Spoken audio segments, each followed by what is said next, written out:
आ रहा है कि वो पास हो गया है, तो वो अब यहाँ पर चेक करना होगा कि कितने परसेंट मार्क्स के अनुसार यहाँ पर ग्रेडिंग सिस्टम अप्लाई कर रहे हैं। तो यहाँ पर हमने करना क्या होगा, इक्वल, यदि अगर लॉजिकल टेस्ट जो भी यहाँ पर परसेंटेज लिखा हुआ है अगर वो ज्यादा है या बरोबर है 50 के, तो ऐसे केसेस में हम लोग क्या करेंगे, यहाँ पर उसे कहेंगे कि भाई ग्रेड डी, यानी कि अगर 50% से ऊपर है तो ग्रेड डी आवेगा, और अदरवाइज अगर कम है तो ऐसे केसेस में रिजल्ट विल बी फेल्ड। तो यहाँ पर हम देखेंगे कि हमारे पास जो रिजल्ट होगा वो ग्रेड डी आवेगा, बिकॉज अब मैंने यहाँ पर ट्रू कंडीशन में सेट किया था कि हमारे पास जैसे ही 50% से कम मार्क्स हो तो वो फेल्ड दिखाई पड़े, और अगर ज्यादा है तो वो ग्रेड डी दिखाई पड़े। तो यहाँ पर अब करना ये होगा कि अगर इफ फंक्शन के अंदर एक और इफ चाह रहे हैं तो हम लोग यहाँ पर नेस्टेड इफ अप्लाई करना होगा।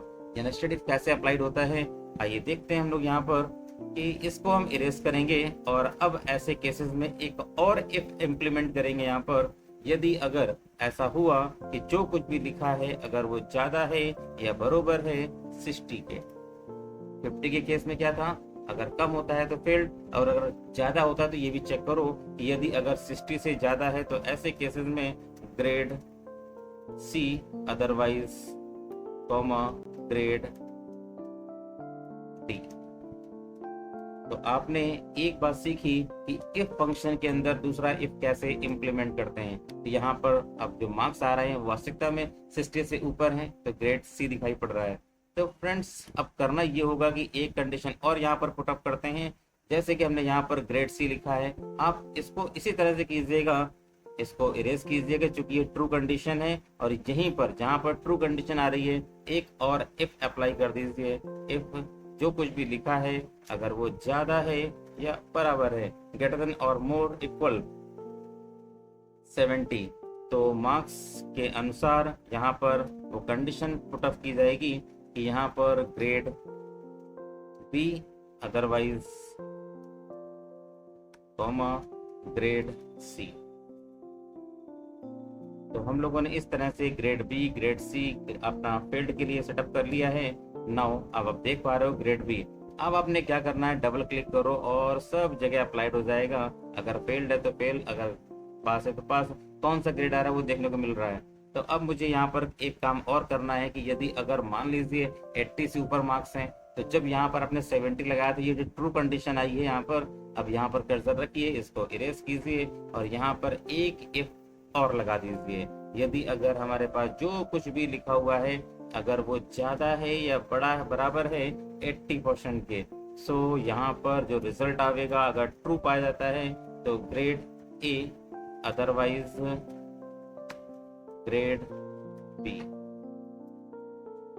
तो फ्रेंड्स ये इंफॉर्मेशन अगर आप इस तरह से इम्प्लीमेंट करते हैं तो आप पाएंगे यहाँ पर कि ग्रेड ए आ चुका है, और डबल क्लिक यहीं पर पॉइंट पर रखकर देखिएगा तो यहाँ पर अगर ग्रेड ए फॉलो कर रहा है, देखिए अगर 80 से ऊपर मार्क्स हैं तो ग्रेड ए।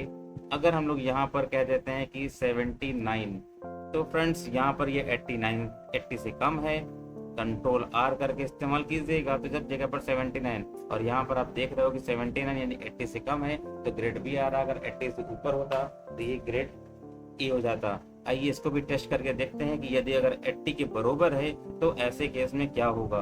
तो यहाँ पर कंट्रोल आर कीजिए, आप देख पा रहे हो कि 80 से ऊपर है तो ग्रेड ए आ रहा है, अगर 80 से नीचे है तो ग्रेड बी आ रहा है। तो फ्रेंड्स हम लोगों ने दो बातें सीखी यहाँ पर, एक तो कंडीशनल फॉर्मेटिंग कैसे अप्लाइड करते हैं, और दूसरा सीखा हम लोगों ने यहाँ पर ग्रेडिंग। ग्रेडिंग को हम लोग यहाँ पर जो निकाल पा रहे थे वो नेस्टेड इफ के थ्रू निकाल पा रहे थे।